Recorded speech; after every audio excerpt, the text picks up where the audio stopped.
Olá, família, tudo bem? Olha, nesse dia de hoje, 8 de maio de 2020, dia em que Dona Amélia completaria 118 anos, eu queria ler para vocês, para toda a família, um texto que eu escrevi sobre ela em 2002, justamente para mostrar para quem não a conheceu integralmente, quem não a conheceu profundamente, quem era e quem foi, na verdade, Dona Amélia. Então vamos lá. Minha mãe Amélia, uma mulher de verdade. Instrução não tinha. Abandonou o grupo escolar no primeiro ou segundo ano do curso primário, na distante Juramento, município de Montes Claros. Escrevia lentamente, palavras erradas, letra tremida. Mas era muito inteligente, era muito sensível e dona de uma compreensão tão grande que às vezes assustava as pessoas. Era moderna sem o saber, muito simples. Humilde não. Era altiva, orgulhosa, autodidata. Aprendeu sozinha algumas posições de violão e tocava e cantava. Com ela aprendi a solar um pedaço de Cai a tarde, tristonha e serena. Com o auxílio da Pazinha e da Eliane, aprendeu a pintar depois que o papai morreu. Será que ela queria preencher a falta do companheiro? Era morena, cabelos duros e negros, miúda, mas sempre muito forte. Forte como aço, bruta como a terra virgem, doce como o mel. Para ela não havia tempo ruim. Fazia o que fosse possível e o impossível para ajudar o papai a sustentar os 9 filhos. Durante um tempo vendeu em casa frangos e galinhas. Ela era a empresária e a operária ao mesmo tempo. Os frangos e galinhas eram buscados na zona rural de Montes Claros e Buenópolis, de trem. A ida era um sufoco. Vagão de terceira classe, bancos de madeira apinhados de passageiros, homens e mulheres, crianças, jovens e idosos, sentados nos bancos ou no chão dos vagões, em pé nos corredores ou nas plataformas que uniam um vagão ao outro, numa mistura incrível, com arroz, farofa e café para todo lado. Uma verdadeira festa para os meninos, um sacrifício para os adultos. Às vezes, um de nós ia com ela, só pela farra. Uma vez eu fui, nunca mais vou esquecer. O destino era Buenópolis, fazenda do tio Honorato, irmão de papai. Fazenda com muitos alqueires de terra, gado, cavalos e uma casa velha de muitos cômodos. As saídas para a compra de galinha e frangos era uma festa. Algumas poucas vezes íamos a pé, outras de carro de boi. As paradas eram constantes. Em cada casebre, sítio, chácara, fazenda, mamãe parava, batia palmas e quando aparecia alguém perguntava: tem galinha para vender? E aí, dependendo do preço, comprava ou não. Quando voltávamos para a fazenda, o carro de boi estava abarrotado de frangos e galinhas com os pés amarrados e as asas cruzadas nas costas, para não darem muito trabalho. Depois de descarregadas, as aves eram colocadas nos engradados de madeira, de onde só sairiam em Belo Horizonte. O despacho dos engradados para a viagem de volta era feito de madrugada na estação de trem, e nós embarcávamos no mesmo cargueiro em um dos poucos vagões de passageiros que faziam parte dos comboios. E aí era o mesmo sufoco da vinda. Talvez pior. Parece que o trem sempre estava mais cheio quando ia para a capital ou quando vinha para a capital. Quando chegávamos em Belo Horizonte, papai já se adiantava em providenciar o descarregamento dos engradados, que eram colocados numa carroça e levados lá para casa. Às vezes íamos juntos, outras vezes, dependendo do volume da carga, só ia um com o carroceiro para orientar no caminho, e os outros iam com mamãe ou papai de bonde. Em casa, as aves eram retiradas dos engradados e colocadas nas gaiolas para serem vendidas uma a uma. E o pequeno lucro obtido era todo destinado às despesas caseiras. Uma ajuda e tanto ao papai, cujo salário de aposentado sempre acabava antes do final do mês. Assim era a mamãe, uma fortaleza, nunca parava. Em outra ocasião, cismou de fazer bolinhos de feijão para vender em bares. Depois de algum tempo, parecia que ia morrer de tanto trabalhar.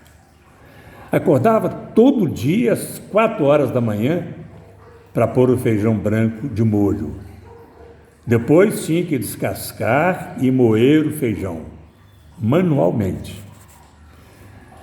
Uma máquina de moer carne adaptada para moer o feijão é que era o instrumento que ela usava. Este era um trabalho para ser feito por um homem forte, e ela o fazia sozinha. Algumas poucas vezes um de nós ajudava, muito pouco. Depois era temperar, amassar e fazer os bolinhos e fritá-los. Meu Deus do céu! A panela para fritá-los era enorme. O óleo de soja tinha que estar fervendo. E esse óleo às vezes respingava nas suas mãos, no braço, no rosto e queimava. E o óleo e o cheiro do óleo impregnava as panelas, as paredes, a cozinha, ela e toda a casa. E essa batalha se prolongava a manhã inteira e se repetia dia a dia, mês a mês. Depois de prontos, os bolinhos eram então entregues por nós nos bares. Paralelamente, ela ainda fazia almôndegas deliciosas, que também eram entregues para vender. Me lembro das vezes em que eu fazia as entregas no bar do João Galo, mãe da Ângela Tocafundo. O bar era na Rua Itapecerica. Os bolinhos em um prato tampado com outro emborcado por cima, e as almôndegas em uma panela tampada e amarrada com pano de prato. Entregava os novos e trazia de volta os encalhados do dia anterior. Ela era realmente uma verdadeira Amélia, uma mulher de verdade. Nunca tinha sossego quando os filhos saíam à noite. Não dormia enquanto Zecão não chegasse, ou o Carlos, ou o Edson, ou eu, ou o Messias. Me lembro uma vez em que eu fui ao cinema, sessão das 8, com um amigo, o Joaquim, que morava lá perto de casa. Voltamos por volta de 10h30 da noite e ficamos sentados no portão de casa jogando conversa fora, até quase 1h da manhã. Quando entrei, ela ainda estava acordada ou semi-acordada, cochilando, me esperando. Mas que diabo de cinema que acaba tão tarde? Não, mãe, eu já cheguei há muito tempo, estava ali no portão conversando com o Joaquim. Então, por que o diabo não me avisou antes? Retrucou ela. Era assim a dona Amélia. Com o tempo e com o cansaço da idade, da labuta diária, foi obrigado a se entregar. Cochilava cedo, principalmente quando estava jogando buraco com papai. E papai ficava nervoso, zangado mesmo, quando descartava uma carta e mamãe não percebia porque estava cochilando com as cartas na mão. E aí ele jogava o baralho na mesa, saía resmungando, esbravejando e ia para a cama. E ela, coitada, sem graça, juntava as cartas e também ia dormir.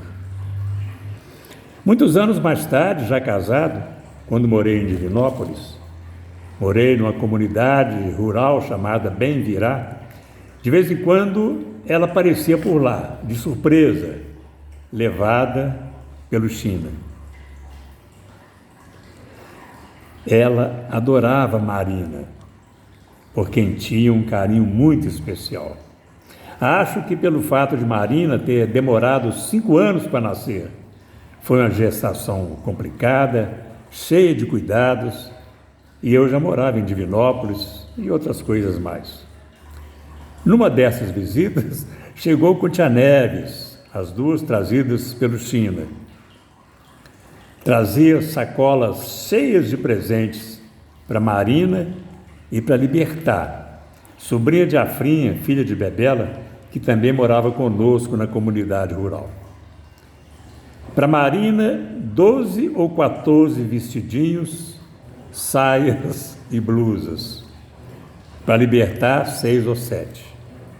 Roupas que ela mesma fazia durante semanas ou meses, aproveitando retalhos de roupas velhas, desmanchadas.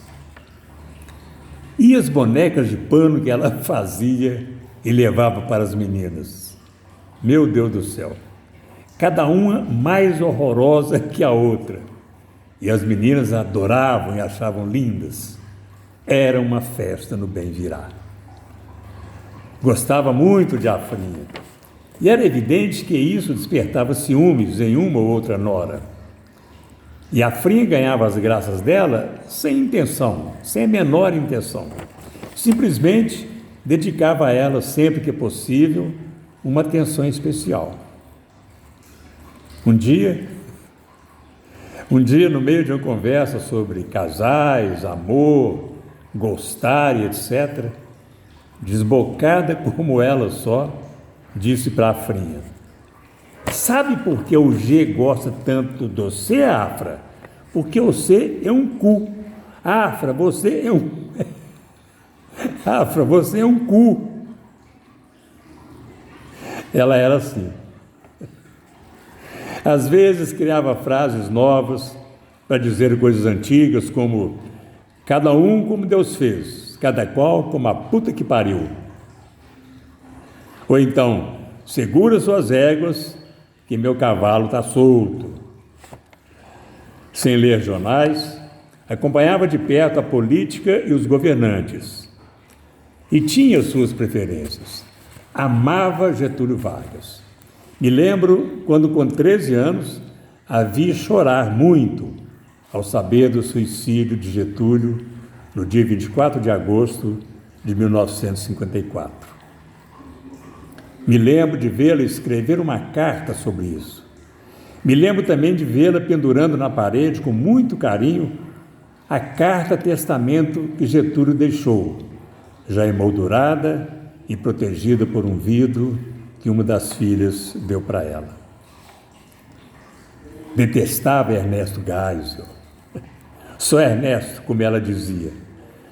Adorava Tancredo Neves, mas não teve a alegria e a tristeza de vê-lo presidente e depois morrer. Com toda certeza, se ela hoje aqui estivesse, estaria torcendo pelo Lula. Quando ela morreu, eu ainda morava em Divinópolis e sinto até hoje uma tristeza muito grande por não ter podido acompanhar mais de perto os últimos dias da sua vida. Nunca visitei seu túmulo, nunca, e nem quero visitar. Essas visitas só nos trazem sofrimentos. Prefiro guardá-la no coração e na memória da forma que ela era em vida. Alegre, forte, sábia, engraçada. Sempre converso com ela e converso também com o papai, estejam onde estiverem. Geralmente, para pedir alguma coisa. Peço favores, peço ajuda, peço proteção.